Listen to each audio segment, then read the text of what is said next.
قليل لما بنلاقي صناعة تاريخها جامع بين تاريخ مصر القديمة وتاريخ مصر الحديثة. إنك تجيب خيط وتغزله وتطلع منه قماش. والكتان المصري وقتها كان معروف في العالم القديم كله. أما النهاردة كلمة 100% قطن مصري لما بتتحط على أي منتج دي ممكن تضاعف سعره. يعني إحنا بقالنا 5000 سنة ملوك الغزل والنسيج. مصنع الغزل والنسيج بالمحلة الكبرى، المصنع اللي مساحته تلت مساحة المدينة كلها، مصنع قايم عليه محافظة كاملة من أكتر من 100 سنة. من مميزات مصانع المحلة الكبرى إنهم محافظين على تاريخ الشركة حتى المستندات.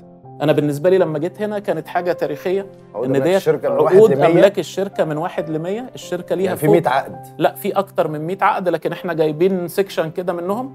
وإحنا بالنسبة لنا تاريخ إن إحنا الاتنين نمسك العقد ده مكتوب باللغة الفرنساوي بالهاند ميد.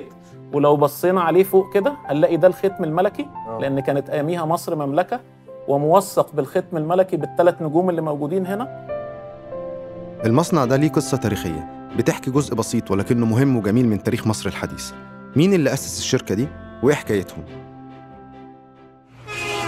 سنة 1805 محمد علي باشا بدأ صناعة القطن في مصر، والأسباب ليها علاقة بتربة مصر وجوها. القطن المصري بقى من أجود أنواع القطن في العالم.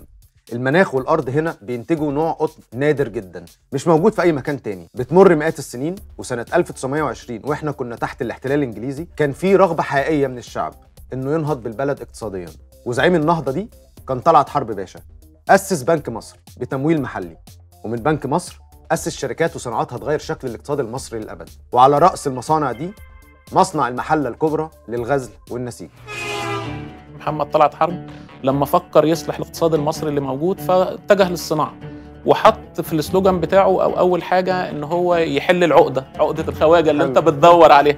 فعقدة الخواجة الراجل ده حاول يحلها من 100 سنة، ابتدى يعرب كل حاجة، ابتدى يتجه للصناعة الوطنية، مش في مجال الغزل والنسيج بس أو مش في مجال الصناعة بس، يمكن اتجه للسينما، اشتغل في البترول، عمل استوديو مصر، فكر في كل الحاجات ديت في وقت واحد. الغريب هنا إن مصنع الغزل والنسيج بقى مصدر للفخر القومي، مش مصنع زي أي مصنع وخلاص، لأ، لدرجة إن أكبر الفنانين في مصر غنوا له في أوائل الخمسينات. دور يا موتور، دور يا موتور، دور يا موتور، دور يا موتور، ياللي بتلعب أعظم دور، دور على كيفك وانزل صوفك، لا هنا مراقب ولا كنتور، دور يا موتور، دور يا موتور.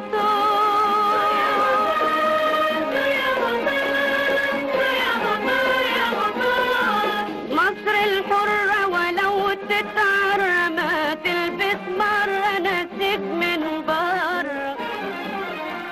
مصر الحرة ولو تتعرى ما تلبس مرة نسيج من بره. دور يا موتور، دور يا موتور. الكلام ده ما كانش مجرد بروباجندا أو دعاية للمصنع. إحساس الفنانة ليلى مراد بالمصنع في الأغنية كان حقيقي قوي عندها وعند المصريين كلهم. الأربعينات والخمسينات صناعة الغزل والنسيج كانت بتمثل 40% من الاقتصاد المصري.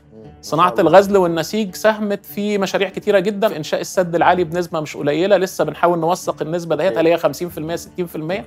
تاني حاجة في حرب الاستنزاف شركة غزل المحلة أو غزل مصر ساهمت إن إحنا كنا بتبادل البضائع مع روسيا، لأن هم كنا إحنا معتمدين على الخبرة الروسية في الوقت دوت. كنا بنتبادل معاهم عشان نجيب صواريخ سام 6 فنضربها على إسرائيل، فإحنا لسه عايشين وفينا الروح وبنقاوم. واخر حاجه المشهد الكوميدي اللي موجود ان احنا بعد 73 الاسرى الاسرائيليين هم راجعين لبسوا بيجامات كاستور كانت انتاج شركه غزل المحله. فدوت التاريخ اللي احنا بنتكلم عليه على المستوى الصناعي والمستوى الاقتصادي. مصر يمكن في فتره الثلاثينات كانت بتسوق الموضه في العالم كله، كان بيجي لنا الناس من كل حته عشان يشوفوا الموضه، افلام انتجت هنا جوه الشركه، صناعه طلعت، تاريخ كامل حصل.